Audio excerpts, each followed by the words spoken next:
Abzas Medianın həbsdə olan qadın jurnalistləri Sevinç Vaqif qızı Nərgiz Absalomova və Elnarə Qasımova Lənkəranın Qurumba kəndində yerləşən penitensiar kompleksə köçürülüblər. Yaxınlarının məlumatına görə jurnalistlərin köçürülmə prosesi qəfil olub və onlar hara aparıldıqlarını bilməyiblər. Bundan əlavə Bakı İstintaq Tədrisxanasından köçürülən zaman qurumun rəis müavini Cavid Gülalıyevin Nərgiz Absalomovaya qarşı kobudluq etdiyi deyilir. Abzasçılar uzaq rayonda yerləşən müəssisəyə köçürülmələrinin siyasi təzyiq vasitəsi olduğunu düşünürlər. Jurnalistlərin yaxınları Bakıdan Lənkərana 2-3 saatlıq yolun görüşlər üçün ciddi çətinlik yaradacağını bildiriblər. Bu iş üzrə həbsdə olan kişi jurnalistlər Abzas Medianın direktoru Ülvi Həsənli, koordinatoru Məhəmməd Kekalov, Azadlıq Radiosunun jurnalisti Fərd Mehralzadə və jurnalist Hafiz Babalı isə hökm oxunandan bəri paytaxtdan 70 km aralı olan Umbaki penitensiar kompleksində saxlanılırlar.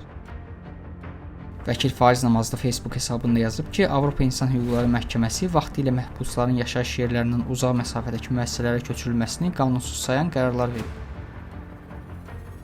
Stat: 300 km məsafə kağız üzərində çox görünməsə də, ailənin faktiki imkanları, maliyyə yükü, nəqliyyat şəraiti, səhhət və digər amillər nəzərə alınmadıqda bu məsafə ailə bağlarını qıran bir maneəyə çevrilə bilər. Əks halda ailəni cəzalandırmaq, məhkumu isə cəmiyyətdən tam təcrid etmək praktikasına yol açır. Bu isə nə ədalətə, nə də Avropa Konvensiyasının ruhuna uyğun deyil. Statın sonu.